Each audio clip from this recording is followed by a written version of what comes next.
What's going on, guys? This is United WWE coming at you with another video. Today I'm going to be giving you my views and opinions and predictions on Survivor Series 2015. So make sure to leave your comments in the comment section below. It's always interesting to hear what you guys have to say about the pay-per-views and what you think is going to happen. So getting straight into it now, of course there was speculation yesterday that this event could be cancelled because of the ISIS attacks that were being planned.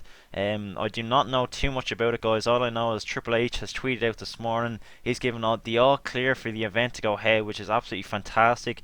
It looks like the FBI and the right authorities got involved, and they have given the thumbs up for this pay-per-view to go ahead, which is great to see, because the last thing we should do, guys, I know people's safety comes first, and this isn't just me talking as a wrestling fan who wants to see this event go ahead, but the last thing we should do is give in to these terrorists, because this is what they want. They want us to stay at home, not to enjoy ourselves. We've seen a lot of events across Europe cancel, football matches, stuff like that.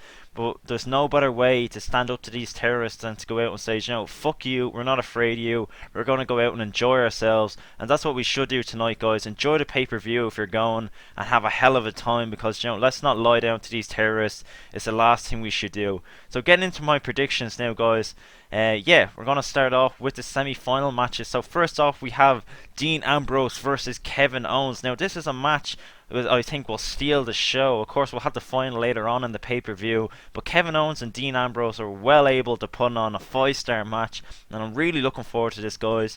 It really looks like Dean Ambrose could be going through, simply because Roman Reigns is on the other side. But would it be a good idea to have two baby faces in the final? Would one of them have to turn heel? If Kevin Owens went through, the heel is getting through. Because let's face it, guys, either way, Roman Reigns is going to be in the final. It's just a matter of who will be facing him there. Of course, everybody wants to see Dean Ambrose versus Roman Reigns, and hopefully we do get to see that somewhere down the line. It could be tonight, who knows?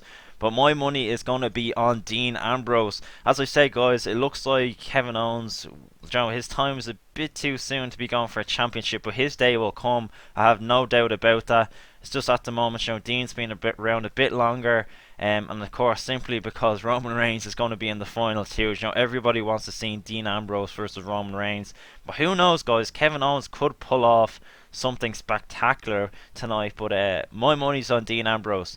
So moving on, guys, next up we're going to be talking about Tyler Breeze and Dolph Ziggler. Don't worry, I'll get back to the other semi-final in just a few minutes, but next we're going to be talking about Tyler Breeze and Dolph Ziggler. Now last week on Monday Night Raw we saw Tyler Breeze defeat R-Truth in an absolutely nothing match. Now I've seen people on Twitter, they weren't happy with it. It was just a waste of time. It's always good to see Tyler Breeze, but when R-Truth comes out, you know who's going to win the match. It's so straightforward. Of course, it looks like Dolph Ziggler, of course, he lost his match. I think it was in the quarterfinals of the tournament to Dean Ambrose. So he'll be looking to bounce back. So my money is going to be on Dolph Ziggler in this match to pick up the win against Tyler Breeze. I think Dolph Ziggler really needs that win at the moment. And Dolph Ziggler is just one of these guys in WWE at the moment. He has so much potential, but it looks like the writers just have absolutely nothing for him. There's so many guys that I could think of in the WWE at the moment. The likes of King Barrett, hell, even Ryback. I'm not saying Ryback's the most talented person in the world, but he's a hard worker, he's an honest guy. And when you see so many people like that in the WWE, there's just no plans for it. You see them coming out every single week. Even Sheamus, Sheamus has the money in the bank, but you just see him going absolutely nowhere at the moment, which is sad to see, because every week on Raw they're thrown into the middle of different storylines. Even though Raw is 3 hours, there's only about 3 or 4 storylines actually going on within them 3 hours. The rest are just wrestlers that are thrown together to have pointless matches. And Dolph Ziggler's in that group at the moment. There's no he's not involved in any storyline. I wouldn't even call the Summer Rae storyline an actual storyline, because that's doing absolutely nothing for Dolph Ziggler. Hell, you could even put Cesaro in that mix as well. WWE writers really need to get their act together and give these guys a chance to actually develop on Raw and SmackDown and even the pay-per-views. Give these guys some airtime to actually advance themselves, because even if Dolph Ziggler wins tonight, even if Tyler Breeze, I suppose it would be a bigger deal for Tyler Breeze if he was to win at his first pay-per-view. That would be an absolutely sensational win for Tyler Breeze. But someone like Dolph Ziggler, they really need to give these guys some sort of direction on where they're going in their careers. But yeah, moving on to the next match, guys. It looks like it's going to be Paige and Charlotte for the Divas Championship. Now, I made a video earlier on the week. You guys probably seen it. If you didn't, make sure to go check it out after this video. But I was talking about how at the moment Lana has a lot of heat on her because she called Paige a bully over Twitter from their days in NXT. Now, Paige wasn't happy with this. A lot of other divas weren't happy with this. I thought it was a stupid move by Lana, but these comments were made after Lana was referring to the segment on Monday Night Raw. It actually main evented Monday Night Raw. It took these guys off the air on Raw. But yeah, it was Charlotte and Paige. They had a contract signing in the middle of the ring, and Paige made comments about Ric Flair's son, who sadly passed away a couple of years ago. Now, it looks like these comments were in really bad taste, but it was Charlotte that came up with this idea. I actually didn't know before making my last video that it was Charlotte, not the WWE writers, that came up with this. So it looked like Charlotte was happy enough to go ahead with this idea. She came up with the idea. The WWE writers were actually thinking of pulling it out of the show, but Charlotte wanted it involved in the storyline. Ric Flair and Reed Flair's mother were not happy with this at all, guys. They did not want this included on the show. But it looks like these two will go hell for leather tonight, because although it was in bad taste, that's what heels need to do. They need to get that heat, they need to make people absolutely despise them. Because when Paige said that, you could just see people in the crowd like, what the fuck, she actually said that, how dare you? And that's what you want as a heel. You want people to absolutely despise you, and I thought it was actually really well delivered by Paige, although it was even in bad taste that it was included, because I don't think these two needed that, because they had a storyline, they used to be best friends. Now they're not. Paige turned their back. That's enough for this match because they're two absolutely exceptional athletes. So get on with your match. You're fine. You didn't really need to bring up the Reed Flair thing. But let's enjoy the match, guys. I think this will be one of the best Divas matches we've seen on WWE television for a long, long time. So yeah, Paige versus Charlotte. I think Charlotte will retain her championship. Moving on to the next match, we have the other semi-final, Alberto Del Rio versus Roman Reigns. And as I predicted earlier, guys, it really looks like Roman Reigns is going to advance into the final, but I think Alberto Del Rio will put up a hell of a fight. As we all know, he's a hell of a worker, so I think we can really sit back and enjoy this match, even if we do know Roman Reigns is going to be advancing into the final. But who knows, the Authority could get involved. We've seen Triple H talking to Alberto Del Rio on Raw, chatting him up about the chances of joining the Authority. So who knows, Triple H could have something up his sleeve.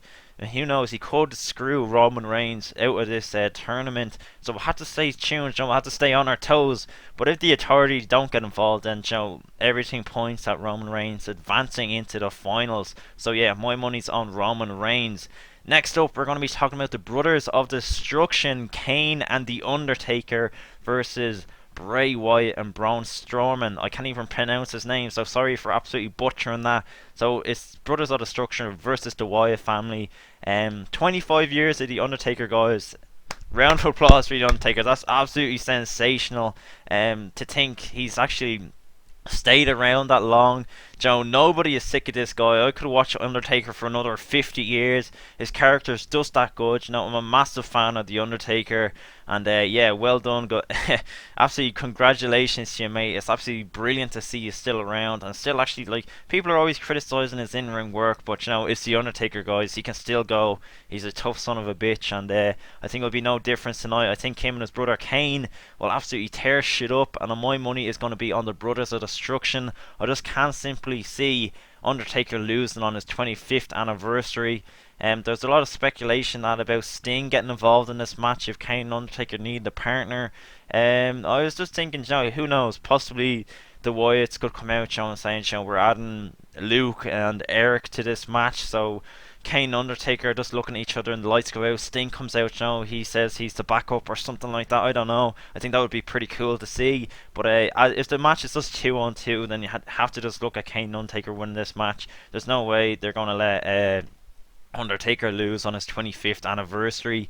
So yeah, moving on to the next match, we have a traditional 5-on-5 Survivor Series match. Now, it hasn't actually been announced yet who's going to be in this match, but I'm guessing it's going to be the New Day and two other heels, most likely Sheamus and King Bart maybe, against maybe Cesaro, the Usos, even the Dudley Boys, something like that. But I think it's very disappointing that the WWE haven't actually let us know who's going to be in these matches before we buy the pay-per-views, because isn't that the whole way you sell a pay-per-view? You let people know who's going to be on the card weeks in advance so we can go and buy the network or buy the pay-per-view. You know, I think it's just a stupid move by the WWE. They've been doing it a lot more lately. The Tyler Breeze and Dolph Ziggler match was only announced like a few days ago as well. Actually, I only saw that on Wikipedia, so I wouldn't even know that match was taking place if it wasn't for that. So yeah, this looks like there's only about 4 matches that have been confirmed for this pay-per-view. Let me know, guys, in the comment section below, who do you think is going to leave the WWE Survivor Series 2015 with the World Heavyweight Championship? Of course, don't forget, Sheamus has that briefcase, so will we see him cash it in? Will he somehow work with the Authority? Will he be sent out by Triple H to cash in his briefcase? Because it looks like at the moment, I really can't see. I don't know. It's a tough one, because Dean Ambrose could turn heel, Roman Reigns could turn heel, Sheamus could cash in. You know, it's an exciting pay-per-view to look forward to, guys. There's so many different outcomes we could have. But yeah, what a way to stand up to ISIS. You know, say fuck you. Let's go out tonight, guys. Enjoy the pay-per-view wherever you're watching it. And yeah, hope you guys enjoyed this video. Make sure to comment down below what you think is gonna happen tonight. As I said, there's so many different outcomes to see who will leave Survivor Series with the WWE Championship. Thank you very much for watching this video. Enjoy Survivor Series, and I'll see you on the next one. Peace.